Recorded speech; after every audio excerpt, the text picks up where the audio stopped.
feel a lot better. Oh, yeah. With some of these games. In fact, I think that he's probably hired by the KT fan group in order to make sure that everyone is safe. That would make a lot of sense. Because otherwise we would have a lot of cardiac arrest. I'm just starting to wonder, is one doctor enough? Yeah, that's exactly right. And we actually did single out one of the doctors, but I think there's one per row. Oh. Just to make sure that everyone is taken care of. That's very good. Good news. This is just an assumption. Of course, I don't have any official information, but I think that it does make a lot of sense. So, junglers all banned once again. This is exactly the same bans that we saw in game number 1.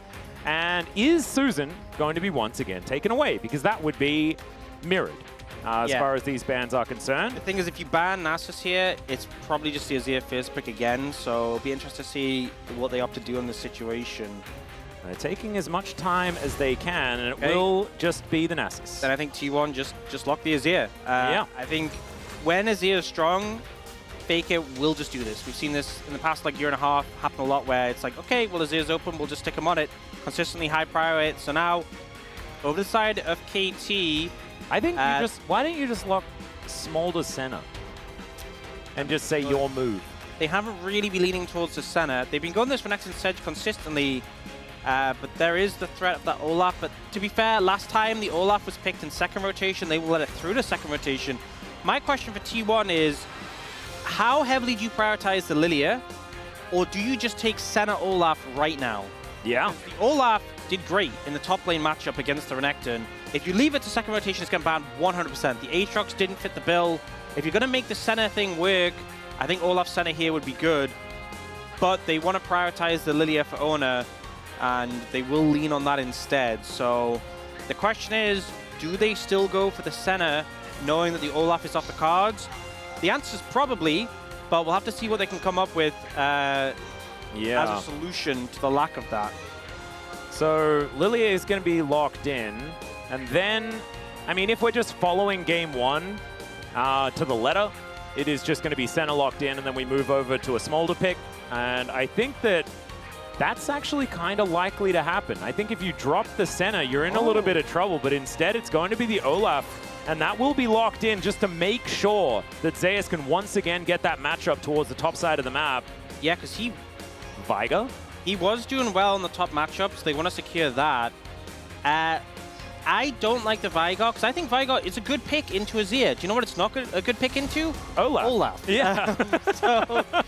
I was just thinking, I'm like, why would you pivot to that, of all things? But now, the problem is, you've got the Olaf shirt, good matchup for Zeus, but that center is going to get banned, so you won't have that pairing that made the Olaf so obnoxious, that's sustaining those fights. We'll have to see what T1 cooks up for the bot lane, finally being pushed away from the center. They're going to ban Kalista here. I think that it has to be Kalista Ziggs, right? Otherwise, I think it's just a Ziggs lock-in again, and then Beryl gets to counterpick for support, and he's very happy to do that. Honestly, I think if KT get the chance to do it freely, they can just go Ziggs Rel again. And you know what? That'd be very similar to the composition they played last game. You know why? Because it'd be exactly the same as the composition they played last game. And it'd be relatively good, because in last game, it was good. Yeah. As there's the Ziggs. So an understandable ban away here.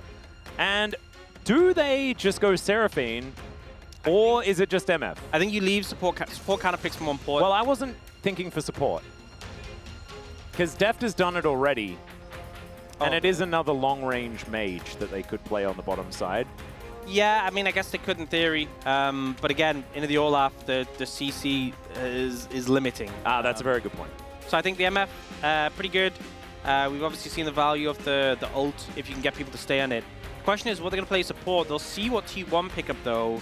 We're going to see Jhin from Boom. No, just to the Varus last second. So we've seen the Varus rise up a bit in priority. Not too much great success, but the on-hit Varus did get some buffs a couple of patches ago that really allowed him to find his way in the meta. And the question is, what does Carrier play in this situation?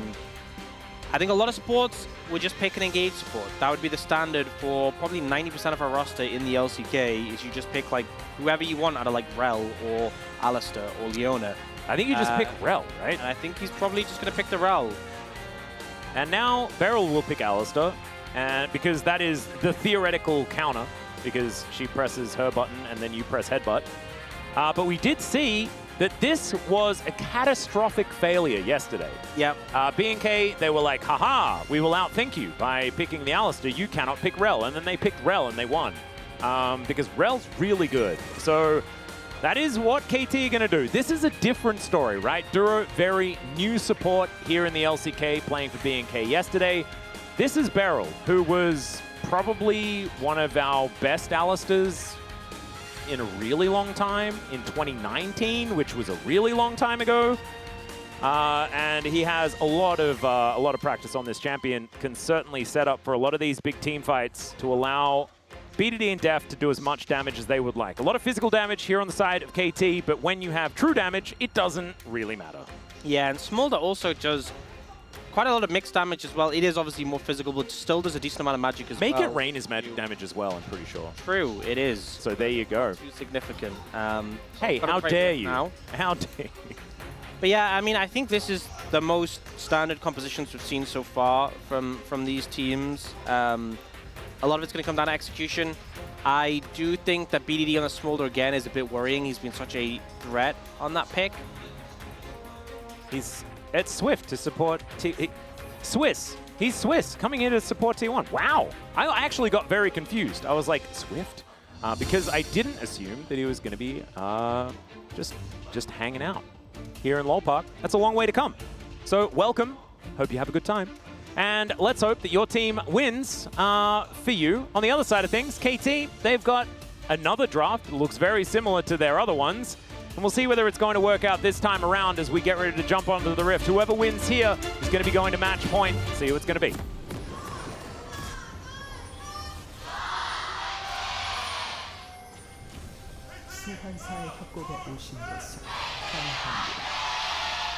All right, I feel like KT are getting less and less hinged as far as the fan chants are concerned. As they should be. Yep, I think it's only going to get louder from here.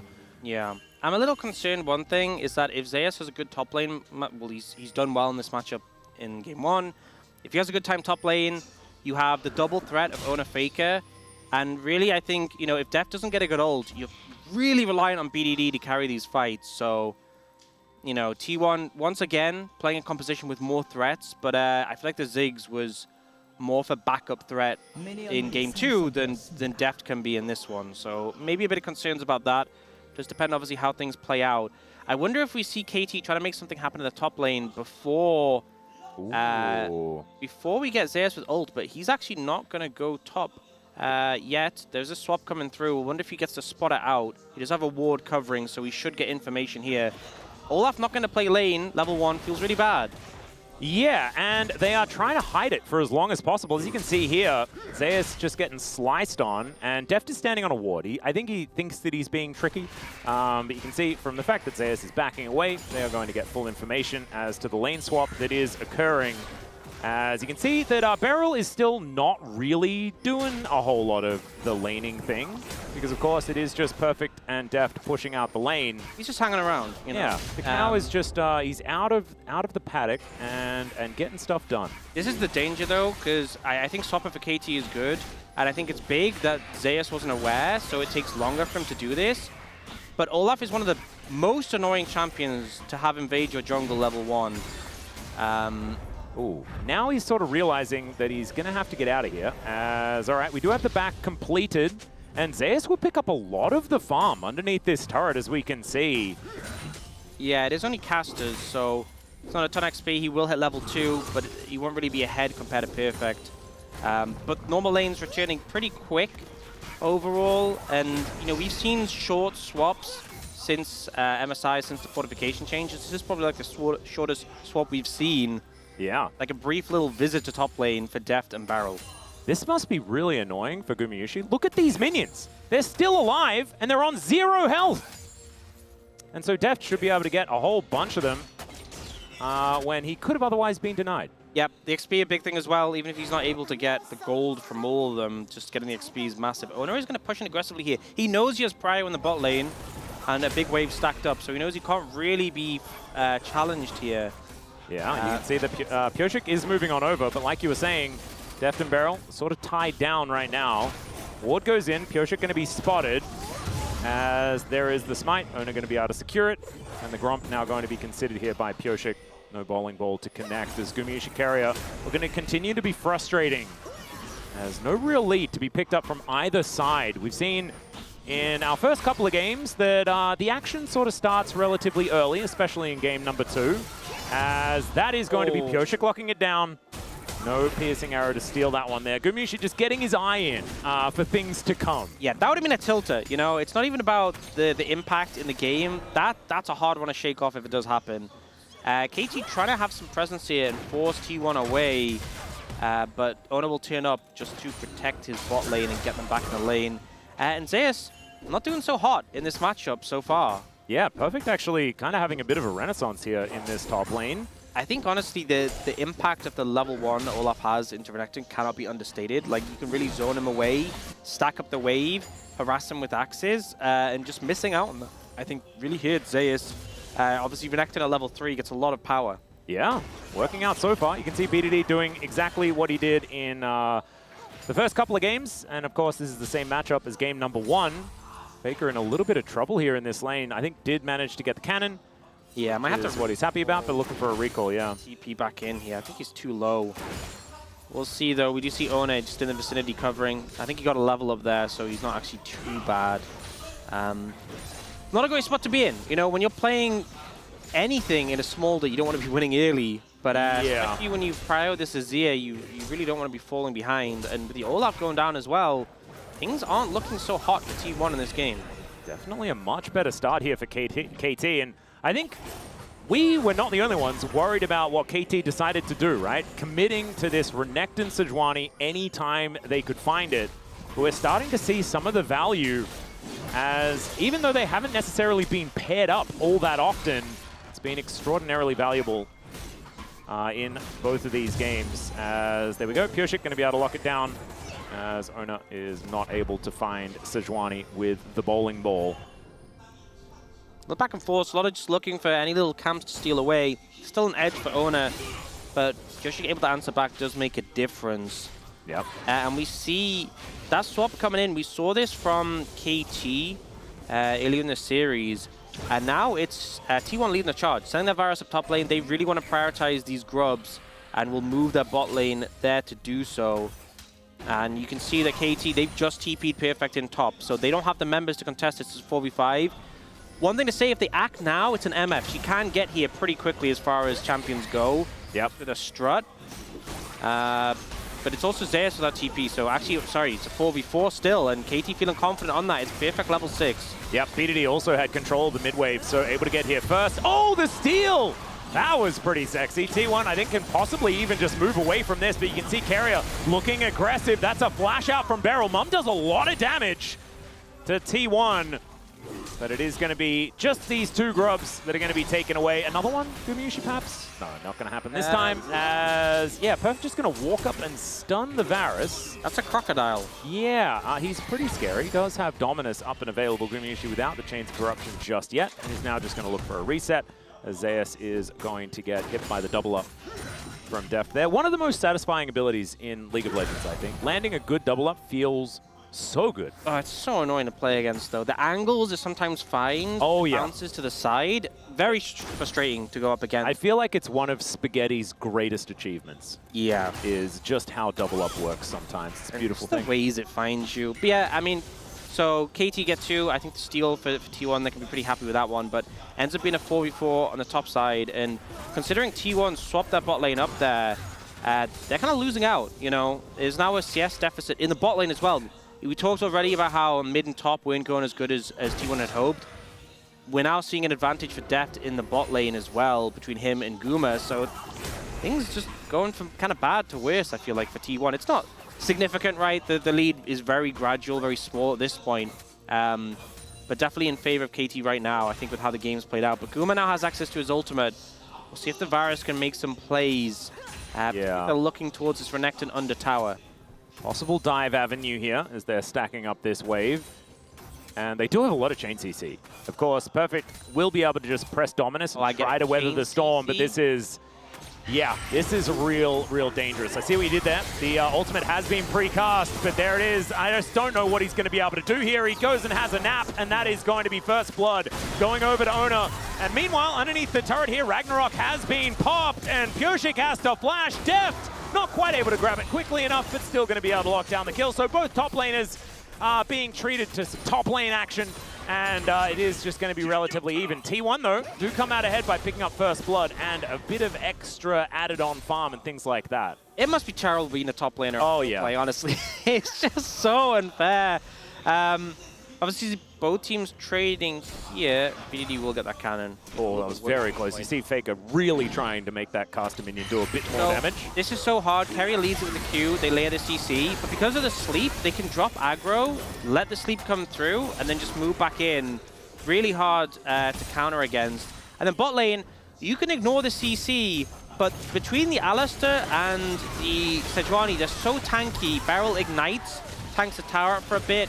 Pyosik takes a couple of hits, and then here, Deft flashes, and is just outside tower range, so only really the big bulky tanks taking tower hits means Zeus can't do anything in return.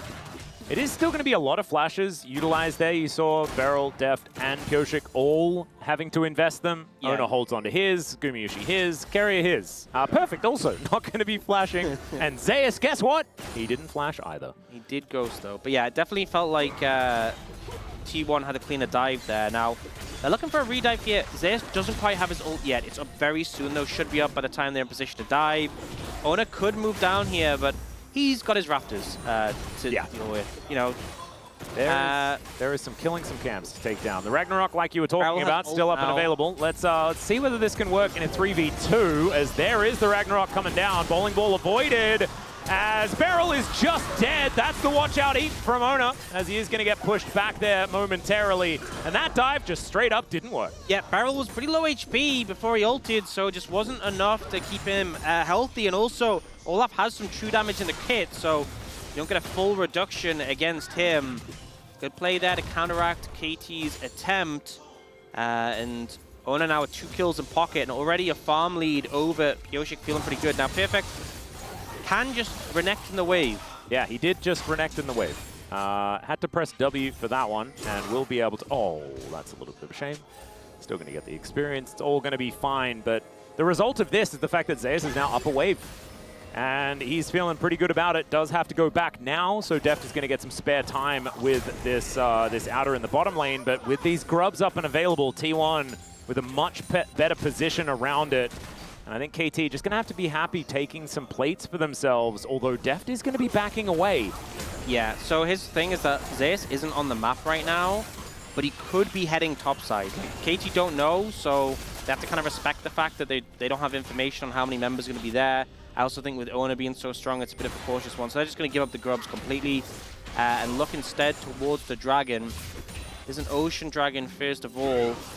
Does mean that that's not going to be the soul, which is good news. Yep, and also the Ocean Dragon is an early dragon. It's pretty nice to sustain. It is 12 minutes, though, a bit after laning phase.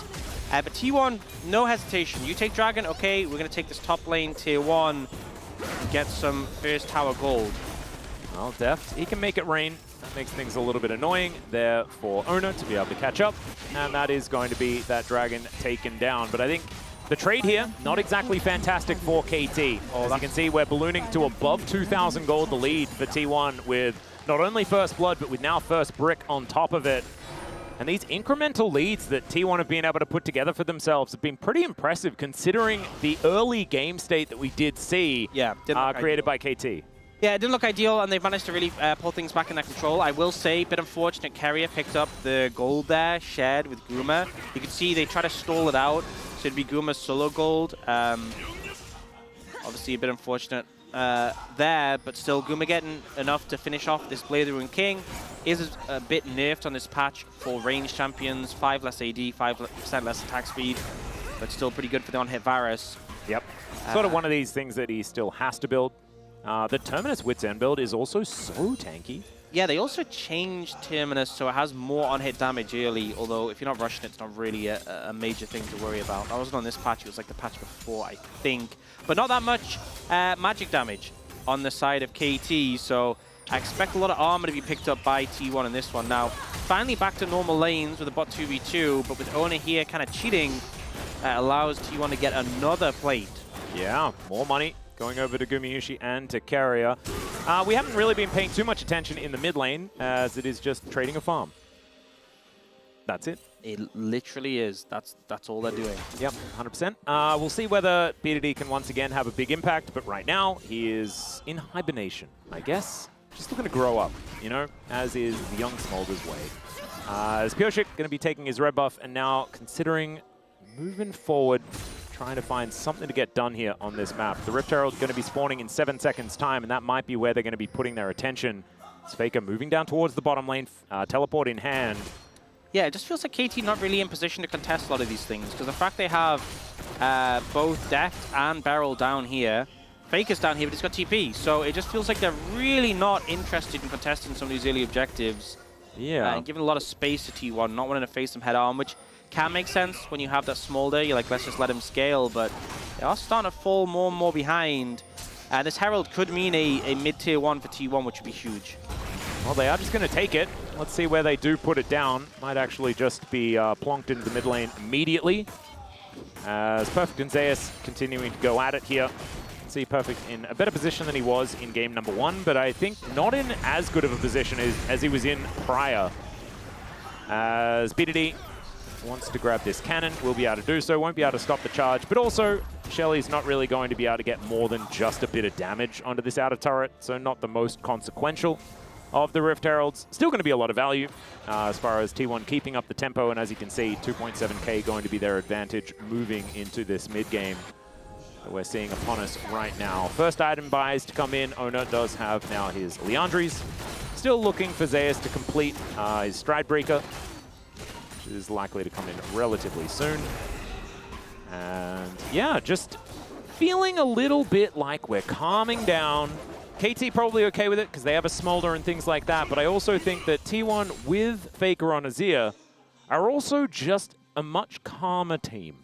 It's what it feels like to me. They're just ready to take things as they come, and they know that they can always just win a clutch team fight if they decide to. And I feel like in a minute 30, we're going to have the Hextech Dragon. That's probably where we're going to see the first real bit of action between these two teams, other than those dives. And already, T1 moving to try and set up some vision. There's a lot of wards down from KT in return. Stride Breaker picked up for Zeus, some spikes coming through. And this is definitely going to be the point of contention. You can see T1 trying to establish mid-prio before moving through. Yep, Def going to be able to clear out these minions pretty quick, smart. Faker down here, continuing to put on the pressure, and Ona always shadowing. Carrier always here. And T1 with a lot to just defend Faker in his position right now. There are a couple of schools of thought on T1 is what we've kind of discovered, and that is either leave Faker completely alone and be in position to punish elsewhere, or everyone just get ready for the global taunt to work. Yep, no half measures. It's all or nothing. Do you see BDD picking up the Triforce? And he's going to make his way top just to clear out this wave. Does have teleport, so he's the one that is allowed to do that. 24 seconds. Dragon, and KT already have one, so if they're not feeling it, they can just give this up. And we see actually Pioshik and Beryl moving up towards the top side of the map, so perhaps that might just be the game plan. Yeah. Just trade the dragons and one apiece, not really too much concern either way, whatever this all is. Still going to be Faker taking a bottom out of turret as well, so that stacked onto everything is only going to continue to build T1's lead. Pioshik in this Herald pit. Not really doing a whole lot of anything at all. It's Perfect just down here to collect this wave as it comes down. And Faker and Ona just going to be sieging. And KT just kind of milling about. It's not looking like they have too much of a plan of where to make an attack happen. It looks like maybe they can fight for this dragon, but Banana Brush control not going to be something that they can actually get around. And it just feels to me like T1 using their chess pieces on the map just a bit better than what KT have been able to do so far. Yeah, the side lane of pressure from the Azir and Olaf did a pretty good job. And Zeus has TP ready. He's out of vision if they want to move. And I think KT just giving this one up. Yeah, it looks like this one's not going to be something that they can actually fight for. We'll have a look at what soul it is going to be. Mountain Soul to come in. Good one. Yep, either team going to be pretty happy about that. And now looking to try and apply some pressure towards that mid-tier 1. Death could just ult the wave, so I don't think they're going to commit too hard. Yeah, decides that he doesn't even want to do that. Just going to be able to clear out these as usual, as T1 do not push any further forward. Okay, so yeah, T1 still with that lead, but nothing really come from that in the past few minutes other than just like these gradual incremental increases, which I think is fine. But BDD, you've only got about 4 or 5 minutes until he's going to be stacked up. Obviously, playing into a Azir is a bit slower stacking than playing into a Yasuo, but he's been pretty consistent on those. And that's the point where it gets pretty scary. Yeah. So incremental advantages generally in a game of League of Legends is a fine way to win the game. But, you know, they always have to consider the fact that BDD will remain a threat no matter what the state of the game is once he has those stacks. T1's starting to establish some control around Baron. This is often where, when T1 do want to push the pace of a game, Baron is where they look. It was also a very late first Dragon, so Soul is so far away for either team. Yeah, no, it's kind of ridiculous, especially because they've traded dragons so far, so it needs to be 3 more of these elementals to be actually collected. But like you were saying, I mean, Baron is certainly on the cards, because not only do they have on-hit Varus with the Blade of the Ruined King, but they've got double Leandries. Like, this is a lot of Baron damage here from T1. They would like to go for it. Nice Pulverize going to connect, but Carrier just crashes down out of the way of it. And just testing the waters here, RKT haven't really seen just an honest 5v5 between these two squads. And I think that is what a lot of these, what both of these compositions are kind of built for. As far as getting that Wombo down, finding these engages, finding the angles, allowing Zeus to run amok, or allowing Def to find that big ulti as Flash has to come out here as the Dominus has been popped. Perfect. Going down so incredibly low. Teleports coming in from everyone. His owner kind of creep blocked, and that is going to be somehow BDD picking up that kill. As a result, I think it kind of works out for KT in a weird way. Especially after also getting the flash. I think they're pretty happy. They get a shutdown as well from Owner. You see T1 trying to go for an aggressive play there, punish the Renekton in the side lane. But they just don't quite kill him quick enough. You see immediately, they see Perfect out of position. They're like, let's go, let's make this happen. Zeus is the one who ults, so obviously Perfect's not going to burn his stun on him. And this stun at the end on an Owner, that little extra bit makes all the difference. And then Owner gets slowed, gets pre-blocked, and now Faker also Faker is just dead. Okay, BDD gonna flap away from the wall, and you can see that little grin on BDD's face. Feeling pretty good as a 2-0 Smolder once again. This is kind of the problem, okay? Incremental advantages, you make 2 mistakes. It doesn't feel like they're massive mistakes, but now BDD's also picking up this tower. He is just suddenly monster fed out of nowhere. You know, he got the gold for the Faker kill, he got the shutdown for the Owner kill. He is going to be a problem and has continued to be throughout the series, even the game they lost. Oh, unfortunately, caught backing there a little bit. Did have vision, but it was just not enough. And the pincer maneuver going to be able to take him down.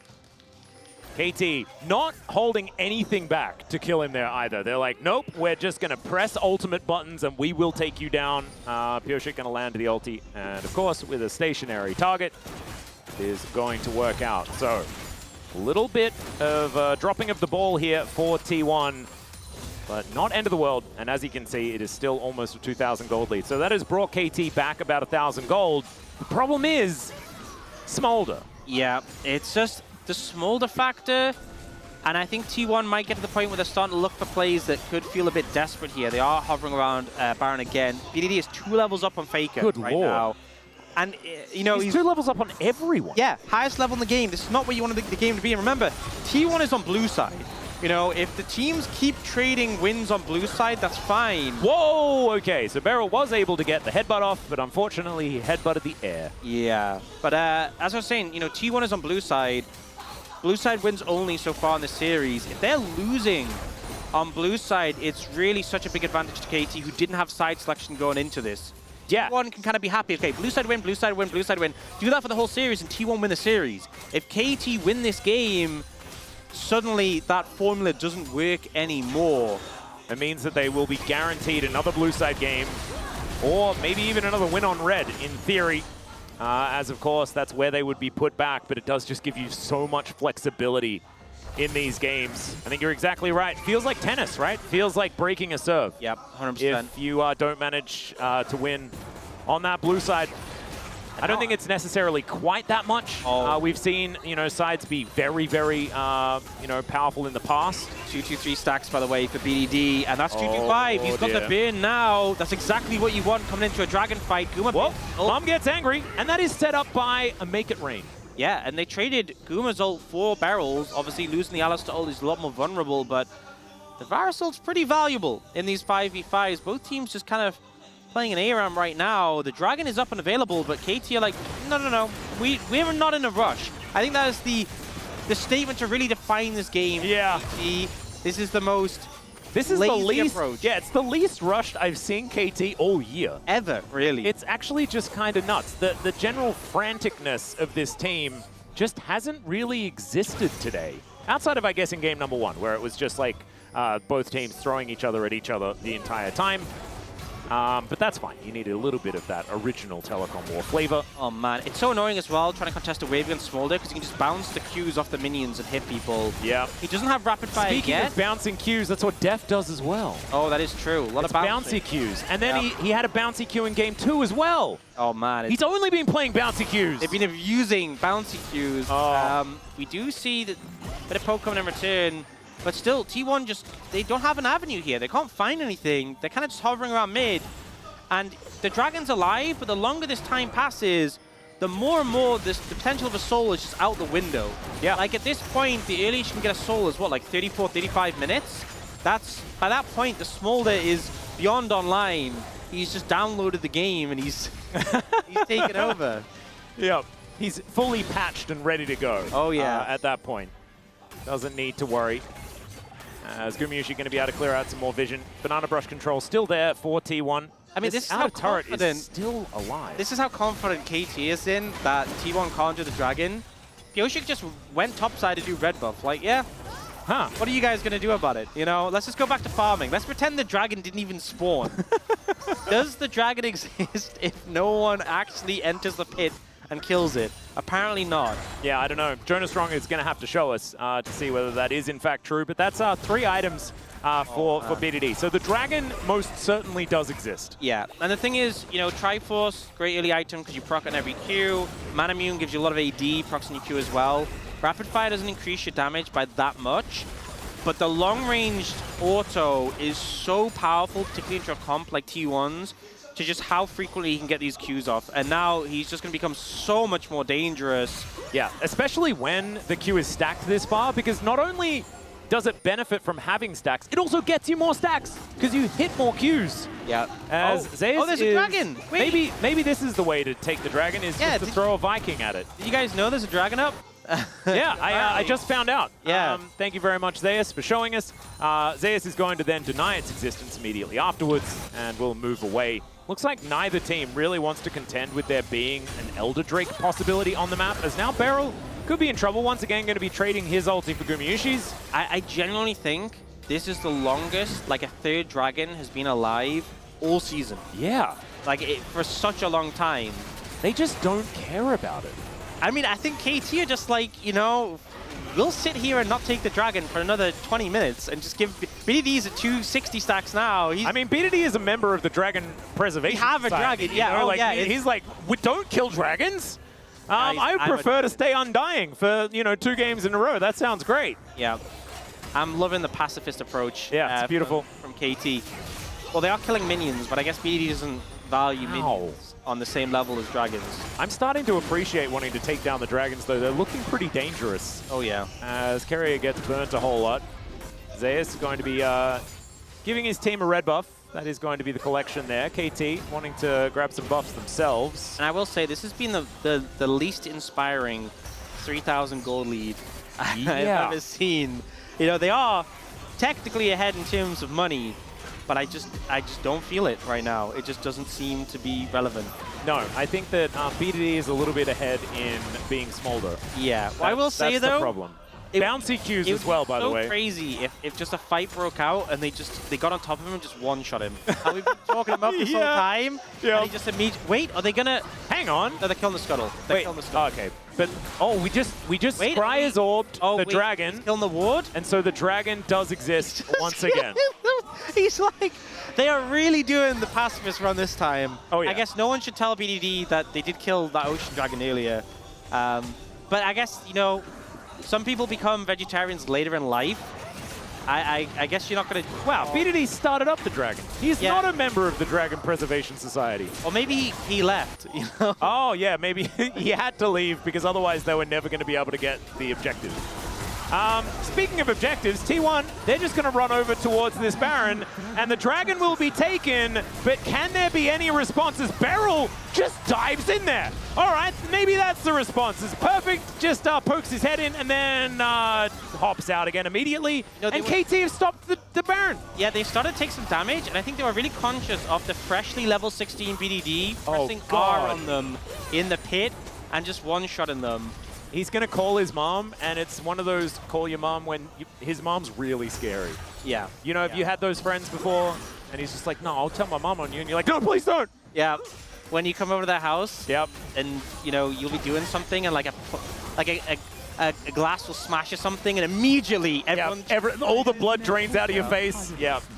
It's like, please tell me that's not one of the good ones. Oh, dear. You know what? If the mum's that angry, it doesn't even matter if it's one of the good ones. Yeah, that's very true, actually. You just have to be extremely careful. Speaking about being careful, KT carefully trying to assess whether this Baron is going to be taken down. That is going to be some vision given over. BDD going to be the one to answer the Olaf, as this farming is looking very satisfying, unless you're a T1 fan. As Pioshik, this is good news for T1 fans. Pioshik a little bit too far forward. Owner running very, very quickly. The bowling ball not quite going to connect, but Pioshik going to be sent packing here for now. I believe does have his Warmogs completed, so we'll be able to get that health back relatively soon. Oh, not quite, actually. So. Oh, doesn't actually have it built up. Man, been sitting on those components for a while. So they will get vision with the Make It Rain. Beryl actually has no wards and isn't able to recall.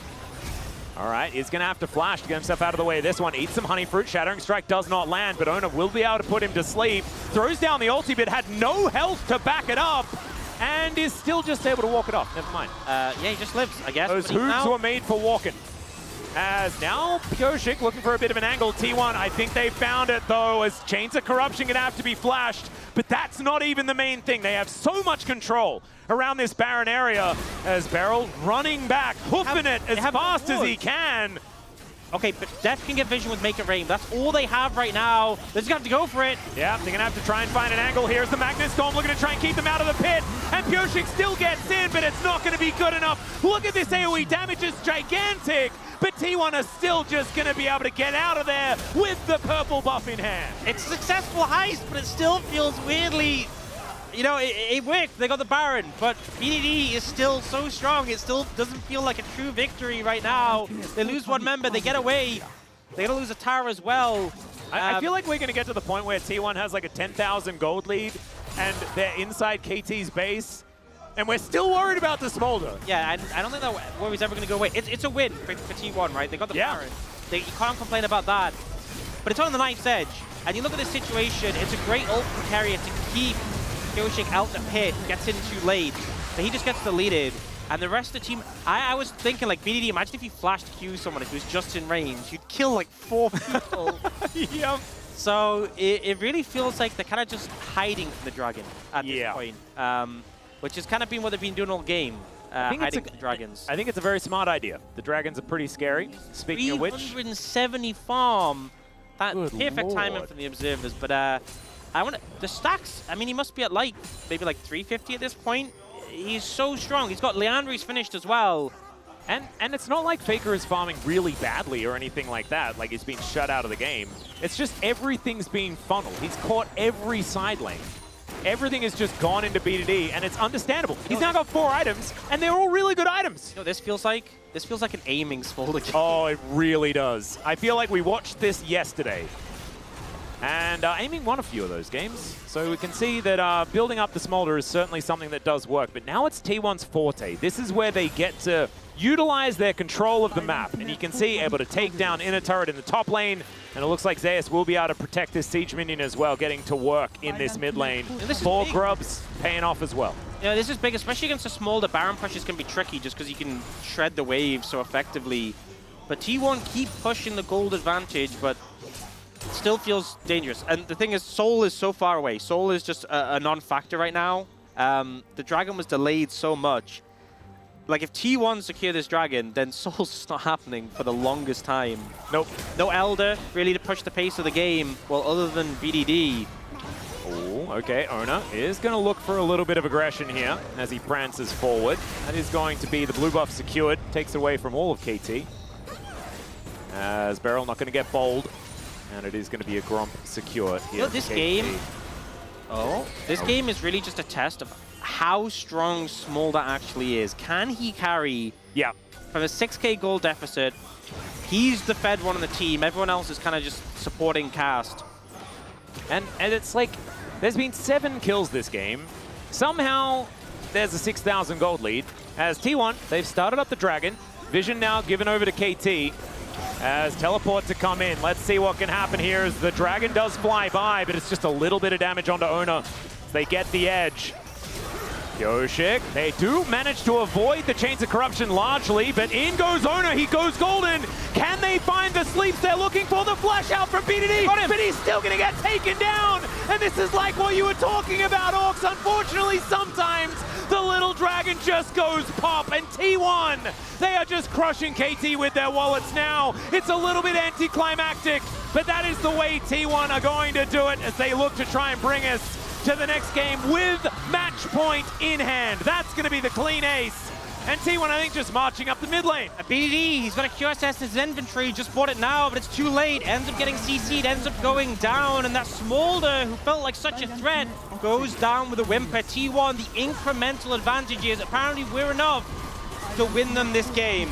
They're going to make a little bit more proactive play there on the side of KT. I was praising them for their patience, but sometimes it's too much, and that was a little bit too much. T1, well-deserved win here, and they will move to match point in this telecom war.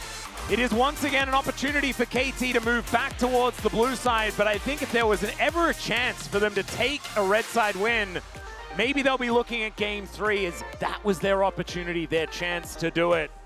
Wasn't quite the case this time around, but I'm very excited to see how the draft is going to develop further as we move into some of the next games. This is the problem sometimes when you're playing in a deficit like this, is if you, even though you have like a strong scaling aspect to your comp who can just 1v9 fights, if you make a single mistake, the game's over.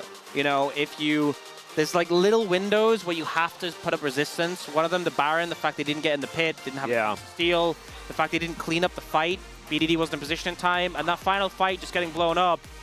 The damage numbers, incredibly low across the board. You know, Ona being the most on 19,000 compared to like the previous game, just very lackluster in terms of how much damage, how much fighting, but T1 had a game plan and they never faltered. They saw the stacks on that Smolder and went, you know what? It's okay. Yeah. We'll just win. And if he can't do anything and just dies, then the amount of stacks does not actually matter at all. So congratulations to T1 being able to take this game, but it is not over yet. We are going to go to a short break. When we get back, the space is going to break that one down, and then we'll have game number 4. See you there.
일단 먹을게. 천천히. 볼만해? 좋아, 그도 좋아. 할만해?